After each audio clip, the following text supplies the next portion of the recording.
Não se fala em outra coisa. Isolamento social. Já parou para pensar que muitas famílias de autistas vivem isso a vida inteira? Fazer todo um planejamento para ir ao mercado, não poder visitar a família, amigos, ir em locais públicos e festas.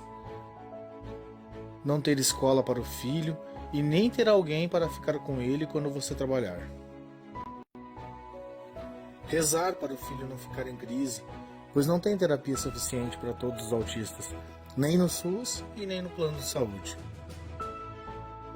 Ficar com medo de como vai ser viver sem dinheiro e ter dificuldade até para receber apoio do governo. Ter que achar coisas para fazer com seu filho 24 horas, porque não tem locais de atendimento para ele. Sem contar as desorganizações, a restrição alimentar, o distúrbio do sono, a agressividade, o toque. Ainda está achando ruim ficar em casa na quarentena? Nossa luta no autismo é por uma vida. Cada família azul tem a sua ilha. Algumas têm pontes e outras não. E você? Está sendo ponte na ilha de alguém? Nos ajude a levar qualidade de vida para muitos autistas e suas famílias. Seja nossa ponte. Precisamos de sua doação.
Boa noite, pessoal.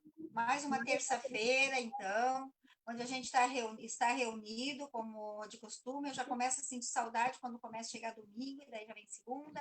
Eu sei que já vem terça, sempre com um entrevistado bem interessante.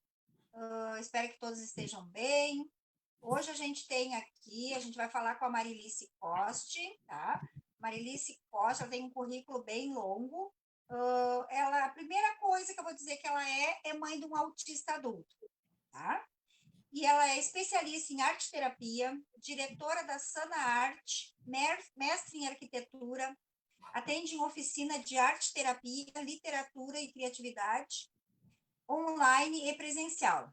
Ela também é escritora, editou e criou a revista O Cuidador, que essa revista é bem conhecida. Eu já conheço, antes de conhecer a Marilice, eu já conheço essa revista.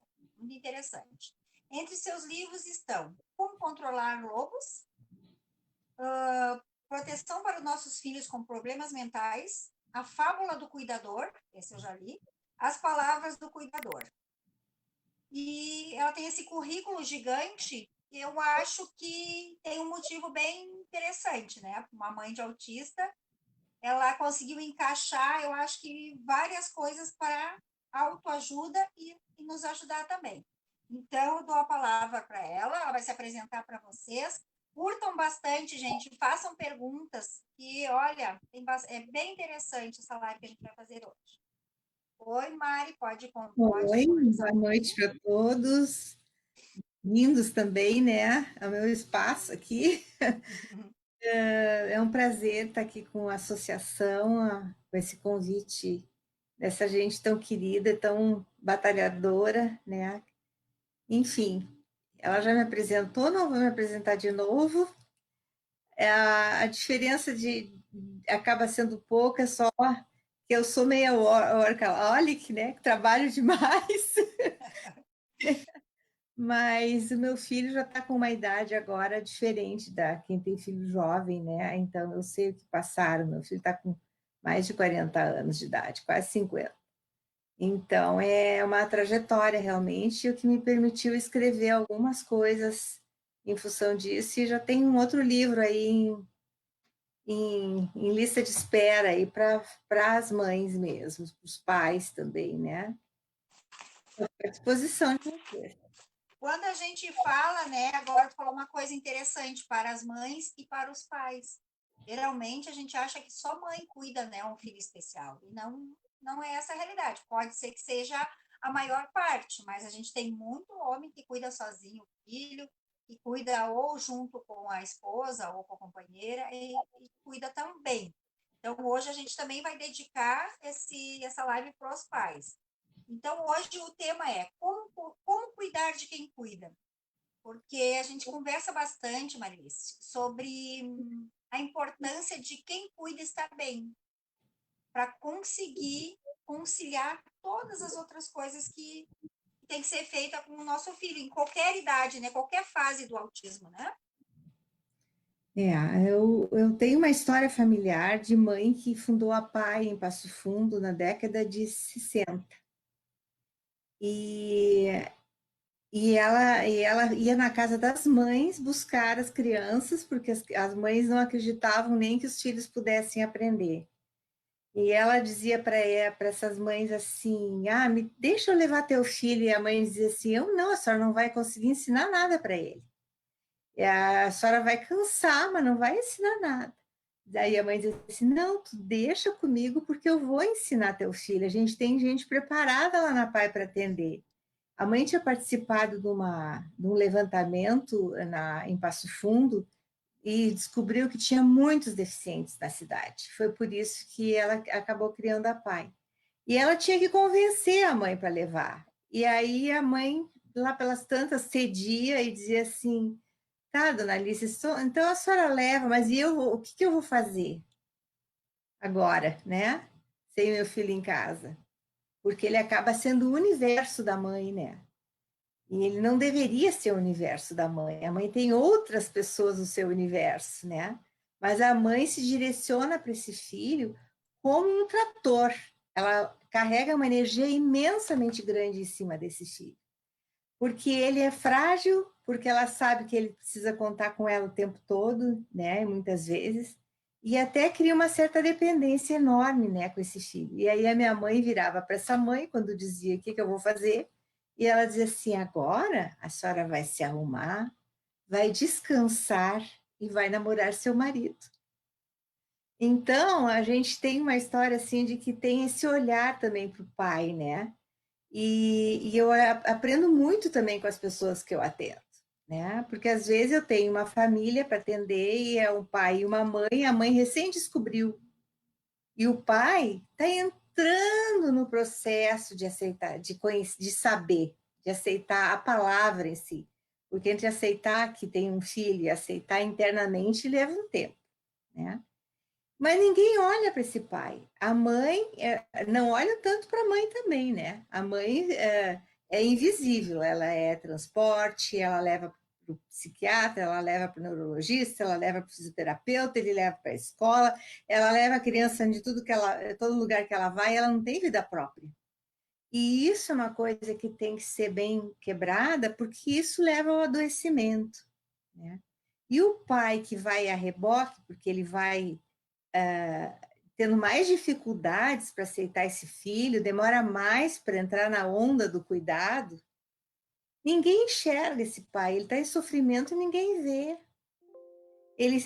Tem a sensação que ele perdeu a mulher e ninguém está vendo isso, porque a mãe se direciona o tempo inteiro nessa direção e deixa o marido como secundário nessa história. E isso também é um cuidado que a mãe deve ter, né?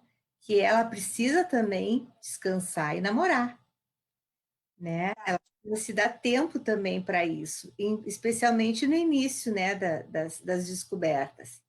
O pai e a mãe precisam, muitas vezes, terem o colo de alguém, onde eles podem dizer o que estão sentindo, onde eles podem dizer o que eles estão pensando, onde eles podem se entregar numa conversa que é só dos dois, né?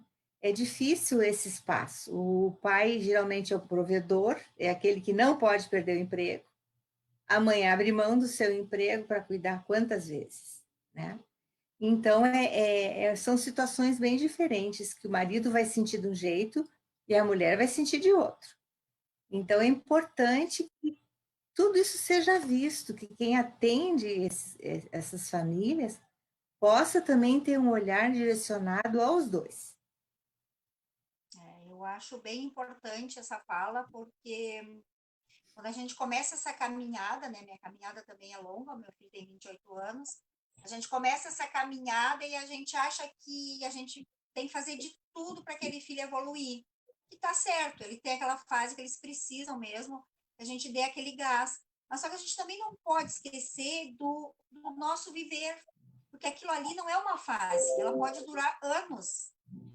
No começo a gente pensa, não, eu vou agora, daqui a pouco eu consigo pegar a rédea da minha vida, do meu casamento, né, do meu relacionamento, da minha profissão, e acaba às vezes não acontecendo, porque a gente vai continuar, né, e vai ter que vai se dar conta que quantos anos tu viveu, o que tu deixou de fazer por causa daquilo, e o marido fica de lado, né, eu tenho experiência de muitas famílias da associação. Muitas vezes tu não quer nem puxar ele para aquilo ali, tu quer lutar sozinha, tu acha que tem superpoderes, e que até, olha só, tu acha que aquela mãe não queria deixar que fosse na pai, e muitas mães não querem deixar que o pai cuide, que dirá sair de casa. Aquela autoproteção, a gente chegou num momento que eu acho que a gente tem que começar a confiar mais em pessoas, em rede, para a gente ter esse apoio, mas é bem complicado, sabe, Marilis? Tu sabe. Existe uma pesquisa da Lúcia Rosa, que é acho que ela é assistente social do Nordeste, e ela pesquisou as mães não, a família. Uhum. Descobriu nesse grupo familiar de atendimento que ela fez para pesquisa que a mãe não abria espaço no cuidado para o pai. E isso faz com que a mãe acabe se sentindo sobrecarregada, ela cobra do pai uma coisa que ela não deixou ele fazer.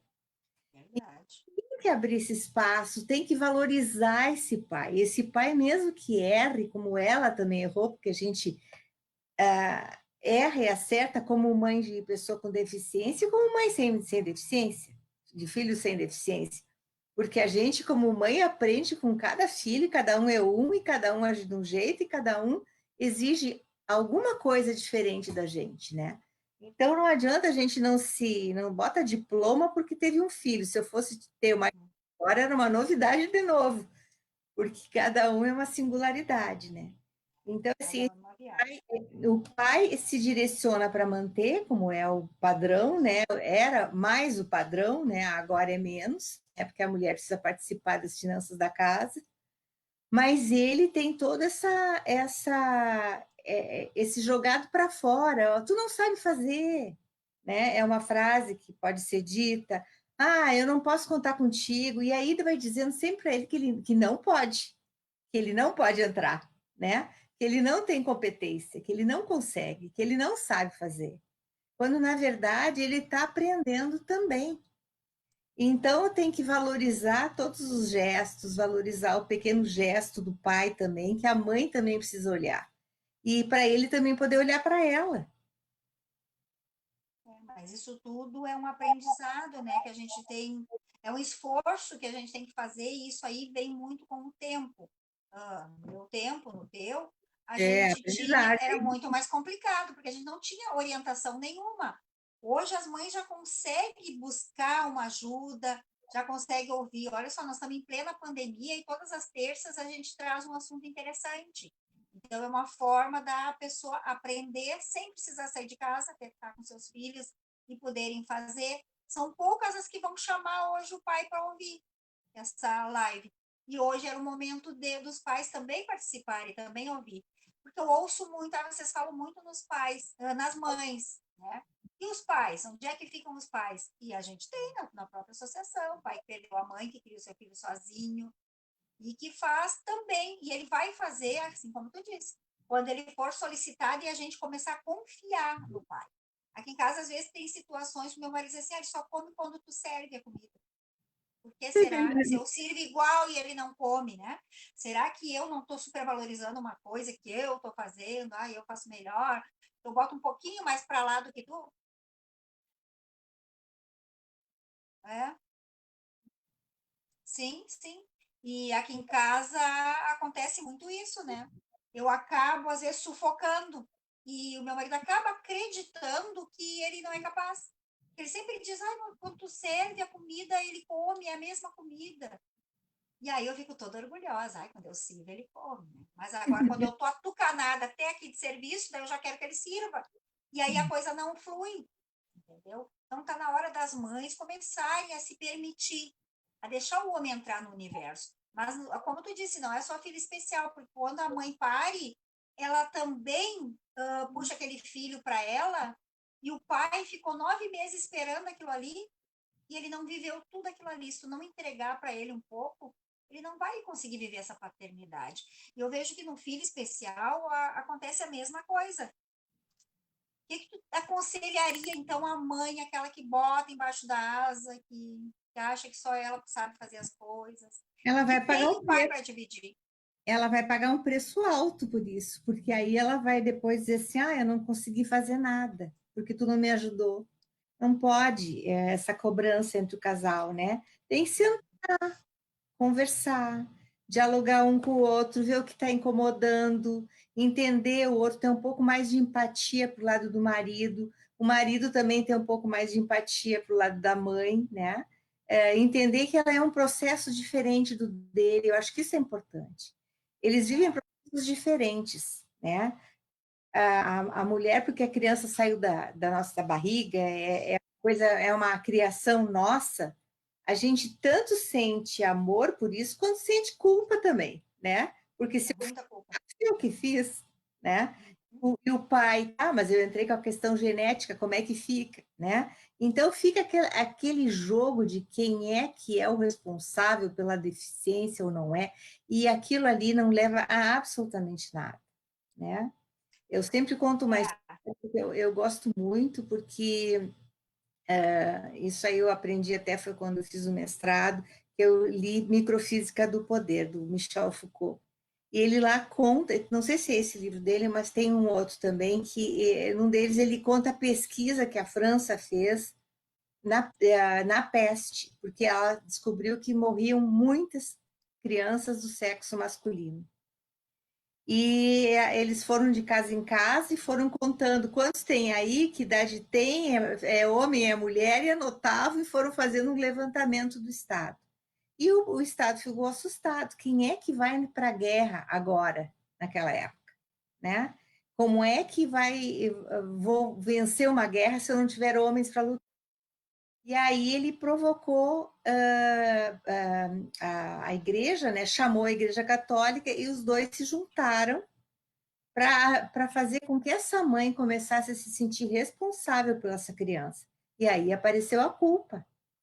A culpa não serve para nada, né? Eu estou falando da Igreja Católica na época da Inquisição, né? Naquela época, Sim. pesadíssima, né? a culpa não serve para nada. Eu sempre digo assim, culpa para as mães está pendurada nas árvores. Ela passa por uma e ela pega. E não Verdade. serve absolutamente nada também, né? Essa eu A gostei. culpa não serve para nada, ela só incomoda. Ela É só verdade. energia, que é uma energia preciosa.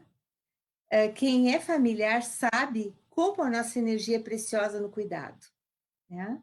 E o quanto Olha, tem que despender de força emocional, de força física, de força intelectual, de força mental, e, e essa luta toda tem que ser dividida. A mãe precisa, inclusive, do espaço próprio dela para ela se sentir melhor na relação com o marido e com a criança. Você não acaba cobrando da criança uma coisa que a criança não tem responsabilidade nenhuma. Assim como nós, se um pai nosso, um pai, uma mãe disser para um de nós assim, tu é responsável porque eu não fiz o que eu quis, eu tive que cuidar de ti, e tu não tinha deficiência, problema teu, né? Problema da mãe, não é problema da criança. A criança precisa ser protegida sempre, né? Então, mas é que essa guarda compartilhada, esse cuidado compartilhado, essa esse companheirismo do casal que faz com que a relação se mantenha bem e que a criança também se sinta muito melhor. A criança, num ambiente de discussão e briga, ela se desestrutura mais ainda, né? Qualquer criança, seja lá sem deficiência ou com deficiência, né? A gente sabe que isso aí é desorganizador, né?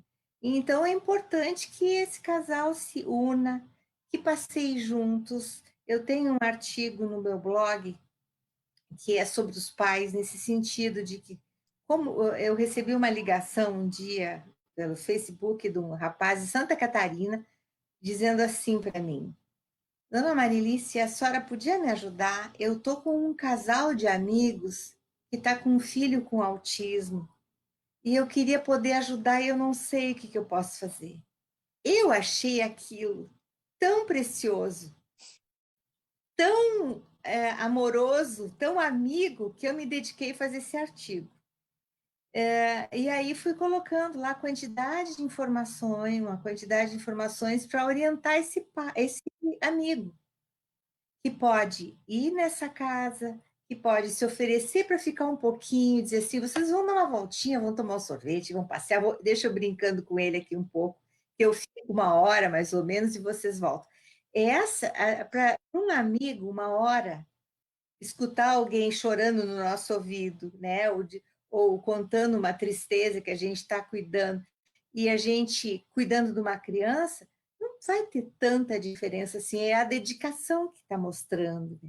E eu fiquei muito feliz dele ter dito isso para mim, porque eu ganhei um texto, né? E assim eu também parei para pensar quantas coisas que a gente, quando a gente casa e tem um filho com deficiência, tem que abrir mão do grupo de amigos que a gente tinha antes. A gente não dá mais conta.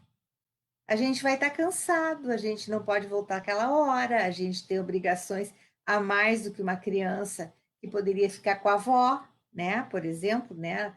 Pega e deixa com a vovó vai cuidar. Né? Então, não é toda avó que se sente em condições de cuidar também, né?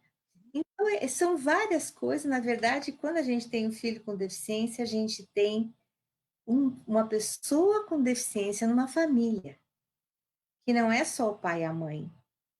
E isso é praticamente meio isolado, assim, né? Tem pais que saem de onde a filha mora com a criança porque não suportam vê-la cuidando com uma criança severa, por exemplo, porque é difícil, é muito cansativo, né? Então, se os dois participam juntos, se a família participa um pouquinho, dá seu espaço, um pouquinho de amor para esse neto, as coisas se acomodam melhor. Então, assim, eu sou pela distribuição dos esforços. eu tô aqui olhando algumas perguntas e a minha psicóloga está dizendo para mim contar um pouco da minha experiência com o meu esposo, né? Antes de montar a associação, não sei qual experiência que ela quer que eu fale, né? Porque eu tenho várias, eu vou falar, daí ela vai me dizer, mas eu acho que é essa. A gente se colocou num mundo próprio aqui em casa. Meu marido se aposentou, porque nós dois trabalhamos desde que ele nasceu, né? Ele já nasceu, já trabalhava, foi o que me favoreceu continuar. E porque meu é severo, não verbal, com uma série de dificuldades, né? Que ao longo do tempo foram até melhorando, graças a Deus, mas teve muita dificuldade. Ainda tem, mas está mais controlado. E nós ficamos mais de 7, eu acho que 8, 9 anos sem sair de casa. Eu e meu esposo, a gente não ia nem levar o lixo até a lixeira junto, nem até a frente do portão, nem até a porta, porque a gente tinha aquela obrigação, aquela coisa de estar os dois colados nele, e o meu marido teve que se aposentar em determinado momento, até prematuramente, para ter o cuidado com ele e eu continuar trabalhando, porque eu ainda não tinha idade, né, para me aposentar. O que aconteceu? Ele ficou o cuidador dentro de casa, eu era a provedora, junto com ele, do dinheiro, mas eu saía. Então, quando eu saio, eu distraio a minha cabeça. Quando eu volto, aquela pessoa que está ali cuidando já está por aqui, né? E aí eu já chego cansada, me achando no direito também de estar cansada, porque, poxa, eu trabalhei o dia todo. Às vezes não vejo nada. A coisa aqui em casa tem uma certa altura que ela virou. E nessa virada, o meu filho ficou muito apegado ao meu marido. Já era, mas eu só pari e dei para ele, porque aqui foi diferente a coisa. Ele assumiu e na parte de correria, tudo foi eu que fiz, né? Porque eu sempre trabalhei meio período e ele integral. Mas depois que ele se aposentou, a gente ficou muito tempo. Quando iniciou a associação, nós já estávamos 3 autistas dentro de casa, cada um vivendo um tipo de autismo. Eu ia trabalhar, voltava, e aquele mundo girava na volta do Vinícius. O Vinícius não saía mais para a rua, era só andando de carro, para lá e para cá. E a relação marido e mulher nem se falava, porque a gente não tinha tempo. A gente tinha que cuidar daquele filho que necessitava tanto. E quanto mais a gente cuidava, pior ele ia ficando. Aí ele foi entrando naquela severidade e aquilo ali foi piorando, piorando, piorando, até que em 2016 fui convidada para essa reunião da associação e vou te dizer que eu nem queria ir nessa reunião, que a Adri me convidou. Ela sabe disso. 4 mães e eu não me achava capaz. Daí meu marido que me disse, mas vai, tu tem mais experiência que elas têm filhos menores, daqui a pouco elas vão precisar que tu fale alguma coisa. Tá, então eu vou. E dali a minha vida mudou. Ali a minha casa começou a povoar de gente, depois de 7 anos, nem parente vinha mais na minha casa, porque as pessoas não conseguem acompanhar aquela vida diferente que a gente tem. Né? E de um certo ponto, nós somos culpados de formar aquela vida diferente. Hoje, quando eu saí dessa problemática, que eu vejo que muitas vezes a barreira éramos nós mesmos. Fazia aquela barreira que ninguém podia vir, porque ele não gostava, porque ele não ia aceitar. E a associação me deu a oportunidade de trazer pessoas para dentro da minha casa, uma diferente da outra, uma rotatividade muito grande. E só esse convívio social já mudou incrivelmente a nossa vida dentro de casa. Mudou a família, mudou o meu filho. Eu fui atendida por um psicólogo da associação aqui da minha casa, que veio atender o Vinícius, ele nunca atendeu o meu filho. Ele atendeu o casal. A primeira semana eu dizia para as gurias, se a gente não se separar agora, a gente não se separa mais. Porque assim, ó, veio à tona um monte de coisa que eu fazia e não sentia. Eu sou de falar, meu marido não é. Então, quanta coisa ele tinha guardado, vocês não têm noção. Ele me disse ali na terapia de casal que a gente fez. E aí isso aí começou a reforçar, e a gente começou a tomar pé da vida. Porque nós não estávamos mais vivendo. Isso aí não foi 1 ano, nem 2, foi mais de 8 anos. A gente ficou nessa vida. Olha que sofrimento para o Vinícius. Para nós era também, mas para ele também era. E não, ao mesmo tempo a gente prendeu ele ali naquela situação, ele não evoluiu, e a gente como casal estava afundando cada vez mais, estava assim, ó. E hoje eu trago essa experiência, eu acho que é essa experiência que a Ju fala ali. Hoje eu trago essa experiência para a vida, eu converso muito com as mães, e tu sabe disso, eu tenho um filho adulto também, a gente tem que viver, a gente não pode esperar o amanhã que vai melhorar, que ele vai falar, ele vai agir assim, que ele vai agir assado, a gente tem que aproveitar oportunidades. A Adri sempre me diz assim, ó, eu digo, eu tô tão feliz com ele que eu tô até com medo. E ela, não, amiga, curte, não fica com medo, curte, depois tu vê o que vai dar, né? E eu tenho essa experiência de vida, assim, que só o convívio social de toda a família, porque daí as pessoas começaram a vir, e o meu marido e ele ficavam só no quarto, porque ele não aceitava as pessoas. Mas aí eu comecei a insistir naquilo, porque eu vi que eu tinha certeza que aquilo ia dar certo. E eu comecei a insistir muito. Eu me incomodei com ele, agressividade, com o Vinícius, e um monte de situações que quem conviveu aqui, a minha diretoria toda convive aqui dentro de casa, sabe o que a gente passou junto aqui. Mas daí eu tinha uma rede, eu tinha um apoio, eu tinha pessoas que estavam ali para me apoiar e que viviam a mesma coisa que eu. Então, ao mesmo tempo que elas estavam aprendendo com a minha experiência, elas me traziam uma força. E isso, por isso que eu sempre digo, só o convívio social já faz uma grande diferença na vida, né? Eu estou falando mais que tu, né? Não era para ser assim. Então, não, estou falando mais do que a convidada. Tu estavas falando dessa questão social, né? Sim.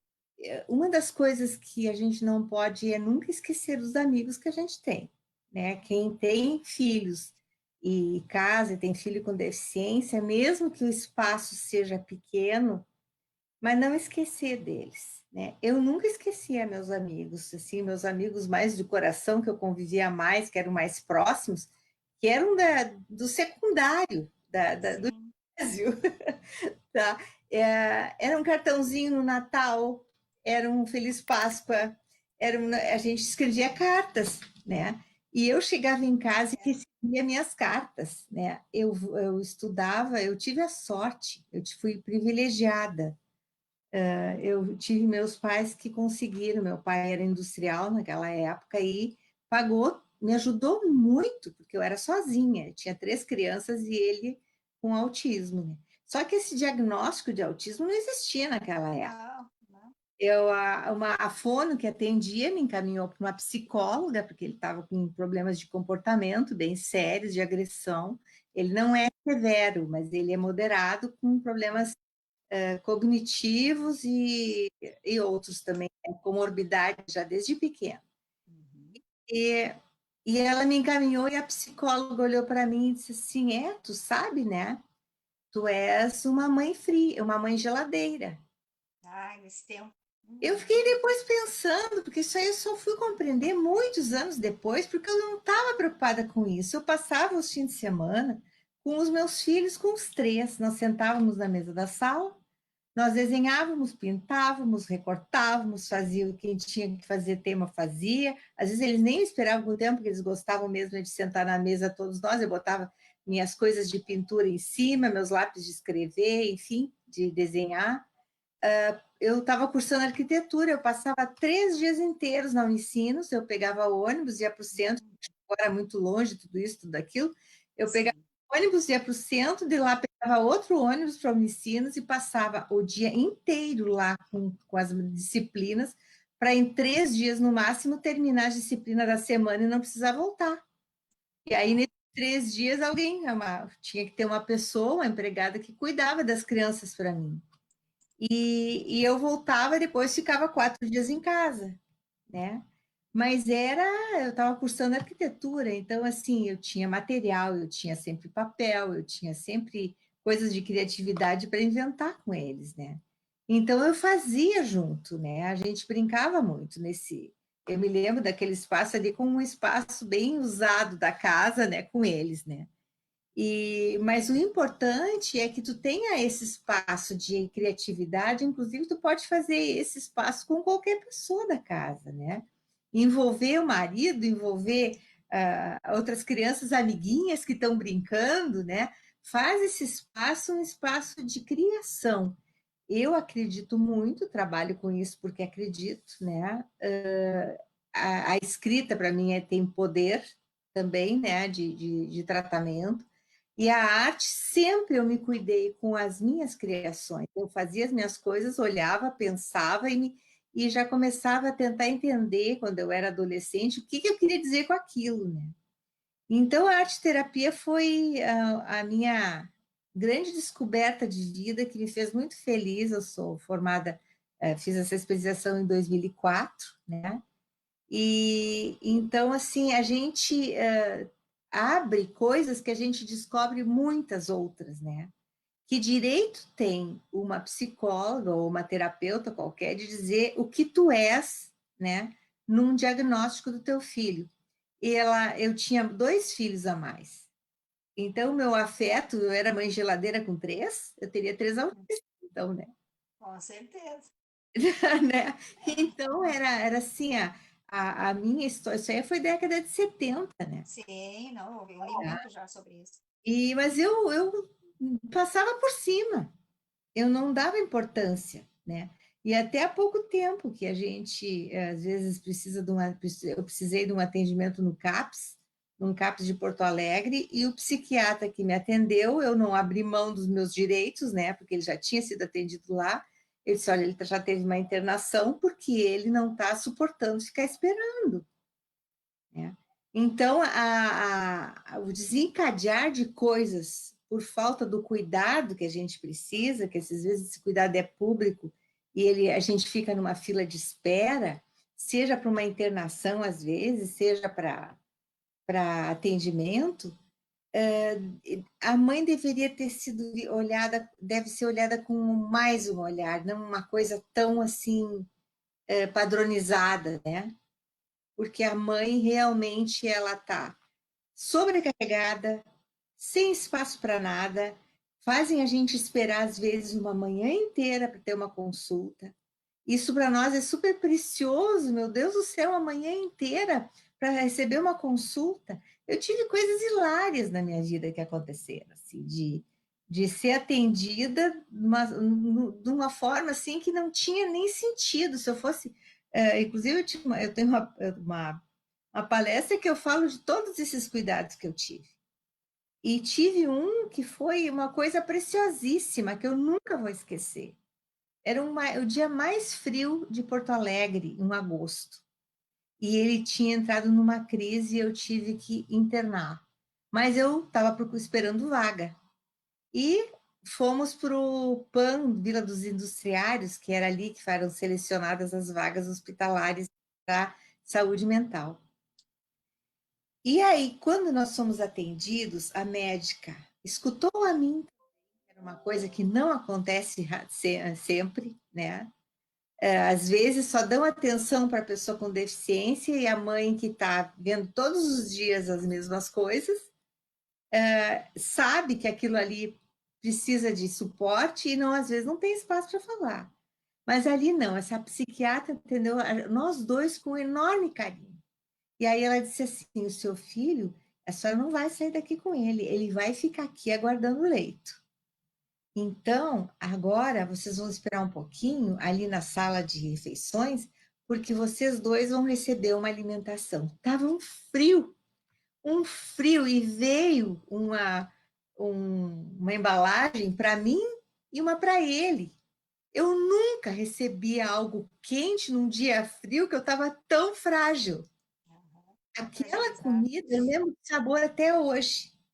Não tinha carne, era um feijão, uma verdura cozida, uma coisa bem simples, tá? Mas aquela energia e aquele carinho de ter recebido aquilo, não há preço que pague, né? Eu voltei de lá sozinha, porque ele ficou, e no caminho eu vinha emocionada, eu disse: meu Deus do céu, que coisa mais amorosa alimentar uma pessoa quando está com frio, né? Porque eu ia sair de lá no frio, ia voltar para casa de lá, eu moro aqui perto do Ernesto Dornelles, era longe, né?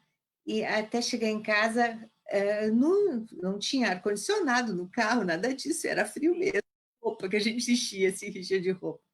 Então, a delicadeza para cuidar, às vezes é uma coisa tão pouca, tão Faz a simples, diferença. e faz toda a diferença. Eu cito isso sempre, porque eu acho que isso também é um valor que deve ser falado, porque foi um valor de área pública. E a gente também, quando a gente recebe, a gente deve falar também, porque a gente não esquece. Isso aí Sim, faz o quê? 20 anos, né? faz. Não, e outra coisa, além dessa reciprocidade que teve contigo, era um lugar que tu até deixou mais tranquilo teu filho, porque tu foi tratada com humanidade, né? E é uma coisa que já dá mais uma segurança, né? Tu saiu confortável daquele lugar, bem melhor do que tu chegou lá, né? Com certeza. Com certeza. A diferença que está no tratamento, né? É que nem eu digo, aqui a gente também prima muito por usar o sistema público. Eu acho que a gente tem que usar, é um direito que a gente tem. As coisas são muito caras e a gente paga bem caro para ter esse atendimento, porque ninguém tem o SUS de graça, né? A gente paga muito bem. Né? Se a coisa não acontece, a lei é linda, a lei é perfeita. Se não acontece, é as falhas, mas ela era para funcionar. Agora tem uma mãe perguntando ali, algumas pessoas perguntando quando a mãe é sozinha ou o pai é sozinho para cuidar aquele filho, dicas tu daria assim no dia a dia, como eles vão se cuidar, como eles vão manter uma saúde mental mais equilibrada. Bom, eu acredito muito que a gente tem que procurar suporte com outras pessoas. Primeira coisa, amigos é fundamental. Amigos que saibam entender aquilo que tu está passando. Eu tenho amigos para falar certas coisas e amigos para falar outras coisas. Porque a gente também, eu me sentia assim, eu me sentia muito mal. Eu estava sozinha, não criei esses filhos com o marido junto, né? Pelo menos enquanto eles eram bem pequenos, até os 10, 12 anos de idade, eu estava sozinha. E a gente sente muita solidão, é muita solidão. O que eu fazia? Eu escrevia cartas naquela época, não tinha comunicação que nem e-mail, não tinha Sim, essas coisas de hoje, né? E então, assim, depois que eles iam dormir, que eu conseguia que eles fossem para a cama, eu sentava na sala e eu pegava a máquina de escrever naquela época, é, à mão, e escrevia para os meus amigos. Eu recebia as cartas quando eu chegava, às vezes, da faculdade, cansada, às vezes eles já estavam dormindo, chegava de noite, e eu tinha cartas me esperando. Isso era uma coisa maravilhosa para mim, as cartas, né? E eu tinha amigos, eu fiz amizade com gente que era de Portugal, eu tinha professoras minhas que eram minhas amigas. Então, assim, eu nunca esqueci o vínculo afetivo que eu tive com as pessoas, né? E isso é importante, tá? A gente construir essas amizades, seja na associação, seja na igreja, na família, seja com a nossa quadra, que a gente não convive, às vezes, com os nossos vizinhos, tantas brigas e bobagens que se criam, né, entre é. muitas vezes, quando são os vizinhos, os nossos irmãos, os mais próximos. E a gente desvincula essa relação afetiva, né? Parece que a pessoa está aí para cuidar de ti, ou para olhar, mas não, em lugares simples, muitas vezes são os vizinhos que cuidam dos nossos filhos, né? São eles que ficam olhando uns para os outros, e às vezes a gente cuida dos outros, né? É uma parceria que deve se criar. Então, assim, isso é uma das coisas. A outra coisa é que a mãe precisa ter seu espaço de fala, né? Se ela tem um amigo que consegue entender e ajudá-la a crescer, porque existem amigos excelentes também nessa direção, se encontra. Às vezes até o padre ou o pastor, são pessoas que sabem escutar e dar uma luz, né? Porque no momento que a gente está na escuridão, eu pensava sempre assim, porque eu também tive depressão, eu também fiquei muito triste, eu tinha inveja de uma pessoa sentada na calçada que não pensava, que eu via que ela era uma pessoa perturbada, que saiu do São Pedro, de algum lugar, né? Não existia morador de rua quando eu era pequena É mais difícil. como agora, né? Então, se eu olhava assim, eu quero ser que nem ela não tem que pensar. Livre. né, livre, não sei se ela é livre, porque ela é presa nos seus pensamentos, né? Mas essa direção de que não tinha que pensar no que eu tinha que resolver a cada dia, né? Que a cada dia nós temos um leão para resolver, né? Então, Não é cabeça. cada dia tem um leão para resolver. Os outros leões ficam para os próximos dias. A gente tem que conseguir administrar essas coisas, mas tudo isso eu consegui, gente, porque eu tinha muitos apoios, né? A fonoaudióloga que atendia meu filho, ela me permitia que eu ligasse. Naquela época não se ligava para terapeuta, não existia. Não, não é que nem hoje. Tá? Ela dizia assim, Maris, quando tu precisar, tu me aciona. E ela lecionava, ela ajudou a fundar a Faculdade de Fonoaudiologia em Porto Alegre, para vocês verem quanto tempo passa. Tá. E o telefone dela era aberto para mim. Ela tinha uma secretária eletrônica e eu gravava um recado se eu precisasse. E ela, quando chegava, me ligava. Então, eu tive... meus pais moravam todos 300 quilômetros daqui, irmãos eu não tinha aqui. Era eu e eu mesma, né? E a empregada que a mãe que a mandava de Passo Fundo alguém que pudesse morar comigo, porque eu não dava conta de 3 crianças, a casa e estudar. E eu tinha que estudar. Era meu emprego estudar. Se eu não estudasse, eu não teria uma formação e ficaria presa em casa. Então, a articulação, que foi a ajuda dos meus pais, porque eles podiam, né? Nem todos podem, né? É óbvio.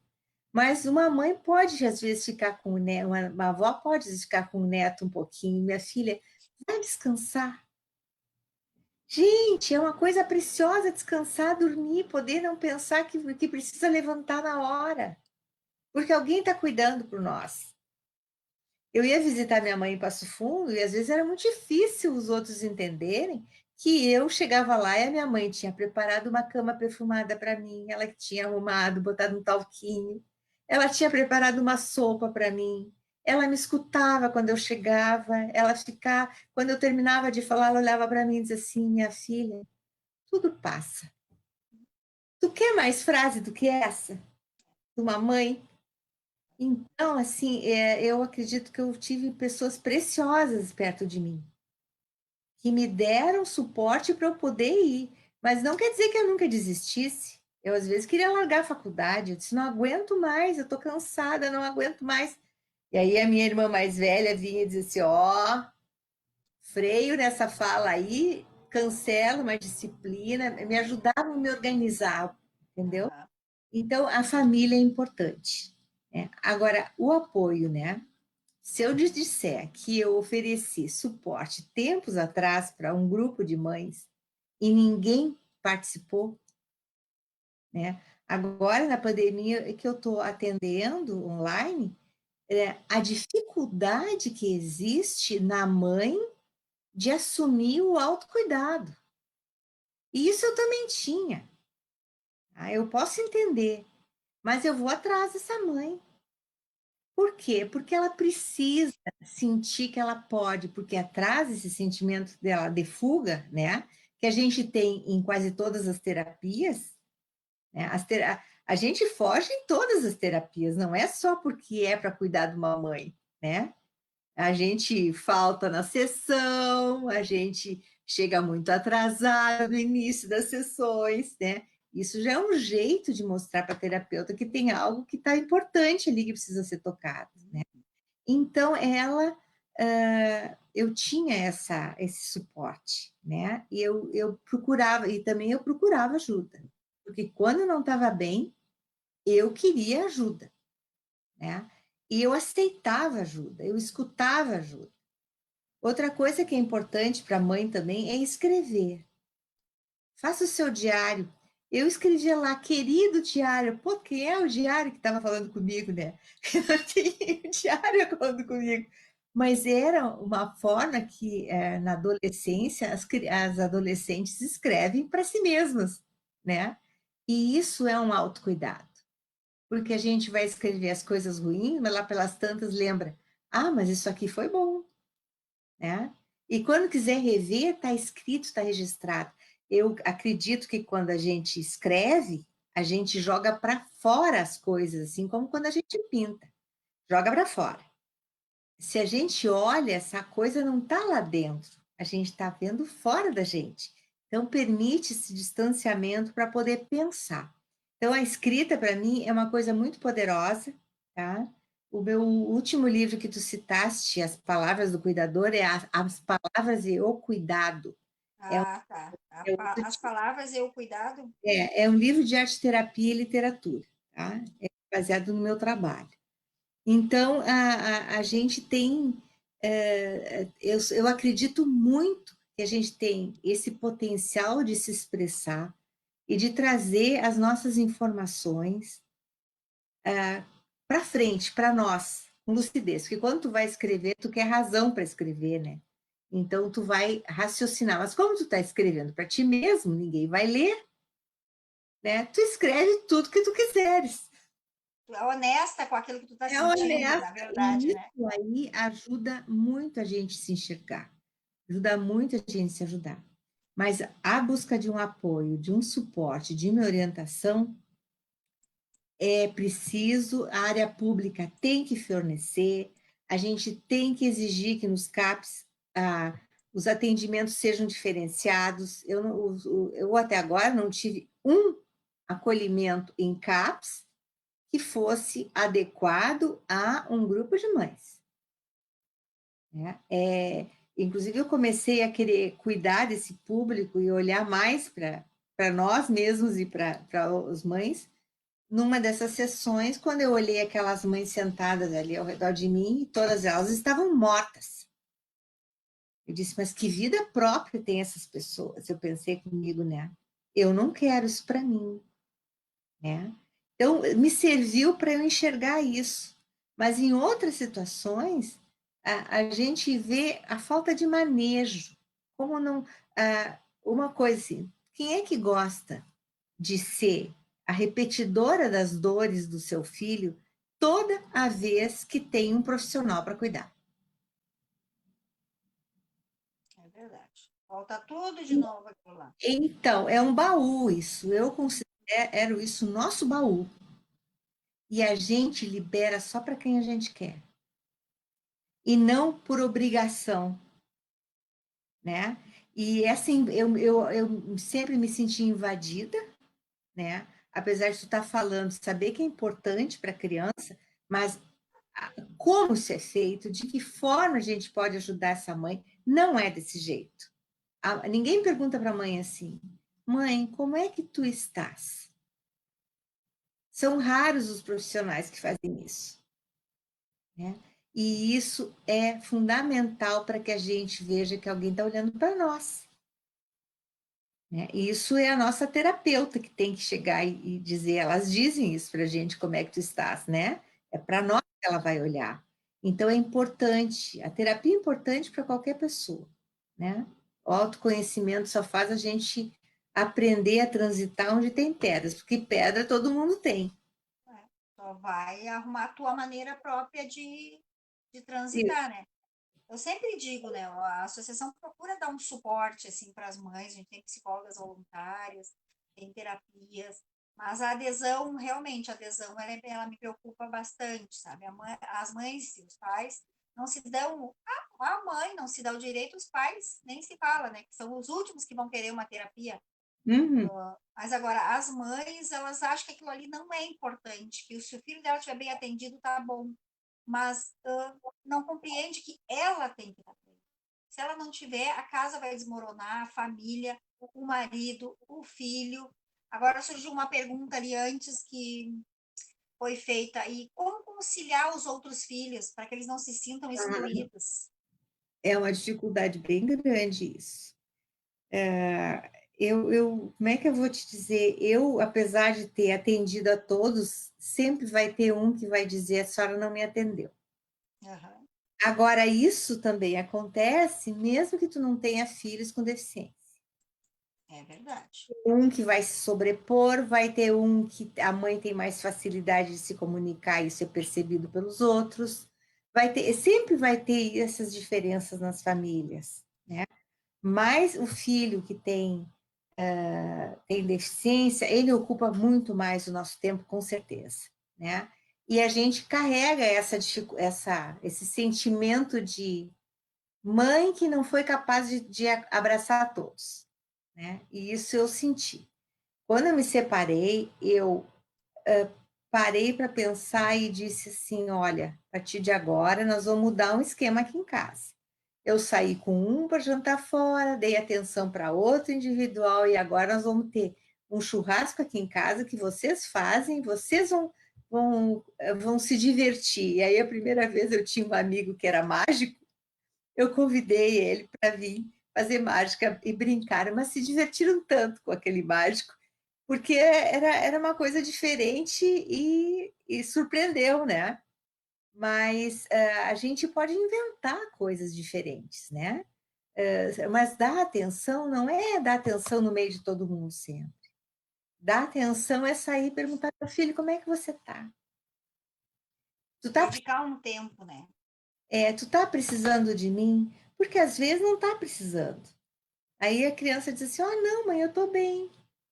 Eu tinha uma em casa, era assim, porque como o Felipe era muito instável, uma hora ele estava agredindo, outra hora ele estava mais ou menos, e a gente tinha que estar monitorando isso, né? Eu ia com ele para o meu banheiro, quando ele entrava em crise, segurava ele de costas, sentado no meu colo, eu sentava no vaso, né? Baixava a tampa, sentava, pegava ele assim e ficava segurando até ele afrouxar os braços.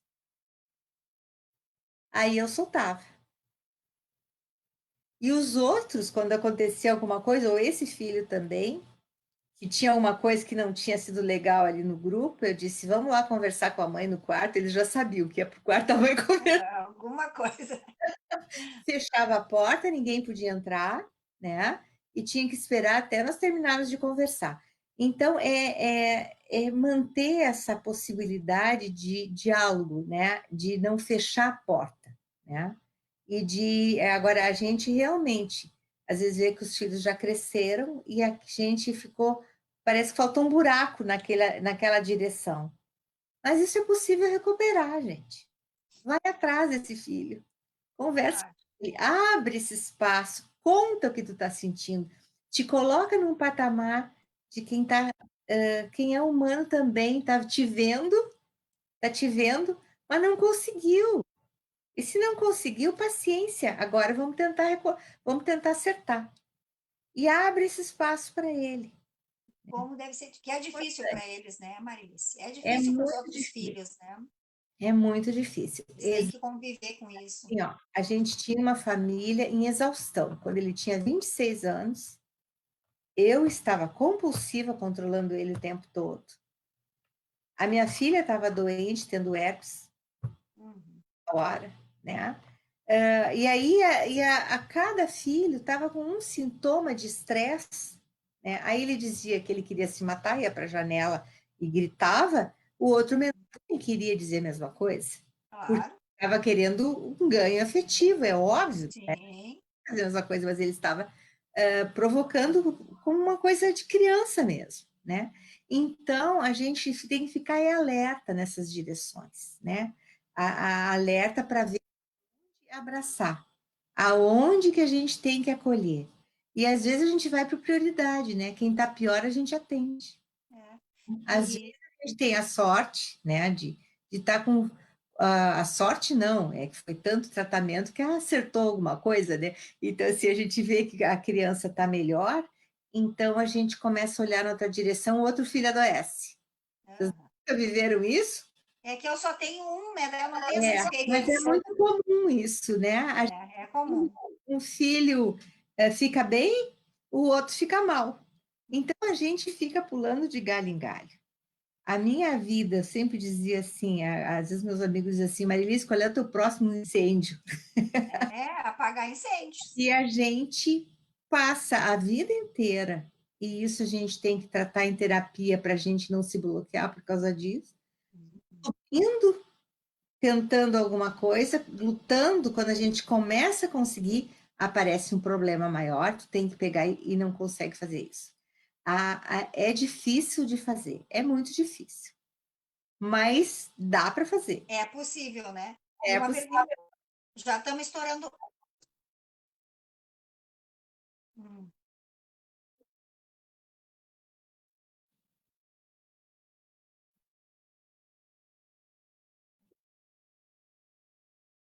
Ah, isso é muito importante. Agora eu tô... Bom, isso eu nunca concordei nem para minha vida, tá? A gente vai ter que falar porque as pessoas não ouviram o que ele falou. Uma pergunta que veio agora, né? Quando aquela mãe tem um segundo filho, na expectativa, eu, por exemplo, tenho um filho autista, eu sempre sonhei em ter outro filho, mas não era para cuidar do início, mas vamos supor que fosse. Eu colocar uma expectativa no segundo filho para ser o cuidador futuro daquele filho, já dá esse compromisso uma criança que nem nasceu ainda. Eu nunca concordei com isso. Eu acho que a gente botar nas costas de um filho qualquer coisa que é projeção nossa, não está certo. Tá? Então, assim, meus filhos foram criados para cuidar de suas vidas. Como eles vão cuidar se eles não tiverem a sua estrutura individual? Como é que eles vão poder dar alguma coisa se eles não têm, né? E essa é uma responsabilidade muito grande cuidar de uma pessoa com deficiência, né? A gente sabe, quem é mãe e pai sabem o quanto isso é difícil. E aí tu pega uma pessoa que tem que escolher caminho, que tem que descobrir o que gosta para poder fazer com prazer, porque se a gente trabalha sem prazer, a gente adoece também, né? Tem uma série de coisas que tem que ser organizadas na vida daquela pessoa e bota uma carga assim, não, você vai ser o cuidador. Eu tive uma mãe que uma das reuniões que a gente teve aqui em casa veio com a filha aqui. A filha tinha uns 40 anos, 50 anos, eu acho, e a mãe tinha uns 80, eu acho. Não me lembro mais nem o nome, mas era mais ou menos isso. E ela disse assim: Ah, eu trouxe a minha filha junto na reunião porque ela que vai cuidar quando eu morrer. E a filha disse assim: Eu não. Mas olha a carga, entendeu? É, a carga que ela viveu esses 40 anos, né? Ela é difícil para uma pessoa ver o quanto a mãe está passando trabalho e querer aquilo para ela. Isso Uhum. não é querer, a gente acaba tendo que assumir, mas a gente tem que assumir aprendendo a lidar com aquilo. E nós, eu e um grupo de mães já tivemos grandes preocupações com isso aí, né? Eu não, eu sou contra, tá? Eu sou literalmente contra, tá? Cada filho tem a sua trajetória. É anular, seria anular, né? Anular. Se ele está feliz, ele vai cuidar por amor, por competência, porque tem condições financeiras de ajudar, porque vai ter Sim. condições, porque a gente morre e o que a gente ganha tem que passar para os filhos, né? Porque quem é que Sim. vai Deus, né? Então, eles vão administrar, inclusive, a vida. Agora, é importante ter interdição para não criar um problemão. Sim, depois, né? Né? Eu fiz interdição, a experiência foi muito interessante, mas foi preciso, né? Para proteger. Eu fiz também. Não é uma limitadora, ela é uma protetora. Uhum. Né? E aí esse é um outro assunto, parece que Outro assunto. Nós temos, assim, é outro assunto. muito assunto. Não vai dar, assim, para falar metade do que eu planejava. Nós estamos estourando o tempo, mas eu vou te fazer uma última pergunta, que é bem importante. Depois dessa pergunta, daí eu falo de novo. Quando assim, o que tu acha, quando que o cuidador deve procurar uma ajuda especializada? Bom, agora eu já fiz o que eu pude, eu já tentei me reinventar e eu não estou legal. Quando que a gente pensa, a gente consegue pensar que a gente Eu precisa? acho que a gente, como indivíduo sem problemas de filhos com deficiência, o autoconhecimento é fundamental. A gente não sabe lidar com as nossas emoções, nós não somos treinados para isso, nós não somos ensinados a lidar com as nossas emoções nas escolas de forma adequada, muitas vezes, né? Em casa, às vezes, tem outros problemas que nos sobrecarregam, né? Então, o autocuidado e o autoconhecimento são importantíssimos, sempre, né? Então, assim, independente de ter filho ou não. Quem tem filho, tá? quando decide que vai querer ser mãe e pai, já é importante trabalhar certas ações, né? Eu tive uma experiência de uma mãe que eram namorados e decidiram que não iam ter filhos os dois, eles iam adotar.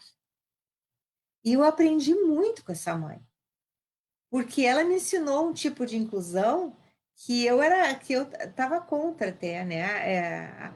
Eu tenho bastante dúvida em relação à questão escolar e as condições, muitas vezes, dos atendimentos que são dados nas escolas. Mas no caso dessa mãe, a criança nasceu e ela foi buscar, ela adotou uma criança. A criança tinha muitos problemas, passou por cirurgias, teve problemas mentais e mil coisas. E aí disseram, tu pode devolver. Ela sentou com o marido e se fosse nosso, resolveu ficar com a criança. Daí 3 anos adotou mais uma criança, né? Aí sim, era uma criança que não tinha esses problemas. E agora essa menina se desenvolveu tanto, ela foi a Brasília lutar pelos direitos de inclusão na escola. Ela fez uma luta belíssima de cuidados, né? Porque ela foi discutir com o ministro, imagina, foi lá discutir no Ministério da Educação os direitos. Isso aí já faz tempo, não é agora, acho que é da década de 90. Então, são lutas dessas mães que acabam abrindo espaço para a gente acreditar que é possível. Que é possível criar vínculos afetivos, que é o que eu mais acredito na escola, que é nossas relações sociais que estão sendo construídas ali, né? E a arte física, que são coisas importantíssimas, onde as pessoas não têm essa competição na sala de aula todo dia. Então, eu acho que ainda a nossa inclusão vai passar por várias etapas, né, ainda, porque a gente está com isso muito pouco construído no país, né? Então, eu respondi toda a pergunta. Sim, respondeu. Agora tem até outras perguntas ali sobre arte terapia, mas eu acho que a gente vai deixar para uma próxima, né? Porque eu já deve estar cansada, a gente já estourou bastante o tempo. E assim, ó, nós temos um live por uns 3, 4 dias ou mais, né? Se a gente for falar tudo que a gente tem que falar. Então, assim, eu te agradeço muito, é uma experiência para nós, né? Para nossas famílias todas. Quanto que tu evoluiu, né? Como ser humano e o autoconhecimento que tu diz que é muito importante, que a gente acaba às vezes demorando muito para ter esse autoconhecimento e isso aí entrava muito a vida da gente. Eu acho que tu Não lutou pode bastante. fugir do autoconhecimento. É, O autoconhecimento ajuda a gente a ser mais feliz. vai ter que vir, né? Ele vai vir. Mas Até quanto porque antes. é direito nosso, É verdade. né? E a gente acaba não se dando o direito de estar bem. E Sim, não se dá. a mãe tem direito de estar feliz, para estar feliz também com o marido. E tudo fica melhor quando a gente está feliz. Né? Tudo A flui vida melhor. fica mais leve. Então, as terapias, elas servem para isso, para a gente ser uma pessoa mais inteira. Que a gente está reagindo daquele jeito, tá, a gente está reagindo, mas a gente sabe que está reagindo daquele jeito, né? Sabe o porquê? Sabe por Então, quê? vamos finalizando agora, mas eu já te convido para uma próxima, tá? Agora a gente tem uma sequência e a gente precisa falar muito sobre a arte terapia do cuidador, né? Que foi uma coisa que também na associação fez bastante diferença nos autistas severo adultos, né? Meu filho se beneficiou. E sobre as residências assistidas, que eu sei que é um dos programas que tu tem forte também. É uma das coisas que eu lutei bastante tempo com mais um grupo de familiares que representavam associações, mas as coisas estão tão paradas nesse país em relação a isso que não existe acesso tão fácil para. Sim, Então, o orçamento que eu fiz para uma casa em 2014, em Porto Alegre, que eu levei num evento que a gente fez, que o grupo fez em 2014, 2014, eu acho, na Câmara de Vereadores, tá? Esse orçamento e um pouco mais é ainda o que a gente tem que pagar. Então, a gente tem que conseguir criar novos espaços. O que eu estou vendo é pais criando espaços. Isso. Pais ou mães que criam espaços para resolver o problema do seu filho e dos outros. É verdade. É o que está segurando muitas famílias com esse cuidado. Mas se é particular, estão assim impossíveis de pagar. Tu não consegue, é muito difícil. Tem que trabalhar muito e ter uma renda, se prevenir para essa renda, porque é complicado. Complicado, mas eu acredito num futuro. Eu acredito que num futuro a gente possa ter isso aí tudo, sabe? Talvez o meu filho teu não vejam, mas muitos vão Eu acho viver isso que aí. até pode, só que a legislação dos serviços terapêuticos que existem, feitos pelas prefeituras, eles são para pessoas que não têm renda. Eles são para pessoas egressas do manicômio judiciário, Sim. e não abrem espaço para pessoas que nem a gente que trabalha. É verdade. Então, tu fica na mão, é bastante complicado. E a experiência que eu tive em várias casas, cada um. Mas agora a gente vai, numa próxima, a gente vai então explorar bastante a arte-terapia e sobre essas residências. Te agradeço muito, a gente até extrapolou o nosso tempo bastante, porque estava bem interessante. Muito obrigada e a qualquer momento pode se comunicar com a gente, se quiser ter uma palavra na nossa associação, sempre vai ser bem-vindo. Em seguida, se Deus quiser, teremos nosso espaço e aí te esperamos. Eu agradeço muito e agradeço também as pessoas que ficaram participando. Eu também pretendo ter coragem de fazer as minhas lives. Não, mas tem sim. Eu tenho meus canais e tenho que acionar ainda. Tem muito que nos ensinar. Tu tem muita bagagem para nos ensinar. Não para por aí. E aí, Obrigada. tá bom. Pessoal, então, terminando a nossa live, já atrasadinha, mas o assunto estava bem interessante, né? E só para lembrar, dia 1º de agosto, então, é a nossa feijoada da associação. Vai ser uma feijoada em prol da construção da nossa sede. Tá R$ 25, tá? Vocês podem entrar lá no site da associação, ali no Face, que tá as orientações. Tá. Em seguida vai aparecer o card dos contatos aí para vocês entrarem em contato. Quem quiser comprar feijoada, nos ajude, pessoal. É R$ 25.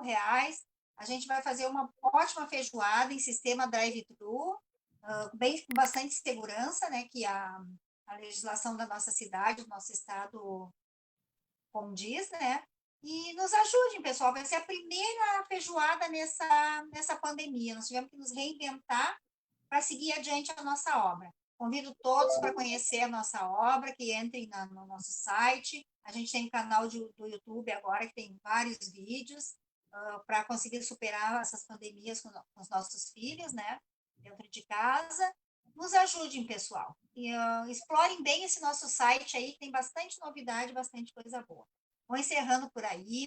Boa noite para todos, uma ótima semana, tá? Tudo em paz e que a gente possa voltar terça-feira com outro assunto tão quanto interessante foi o de hoje. Muito obrigada, tá, Mari? Muito obrigada, pessoal. Tchau, até terça, gente. Beijo.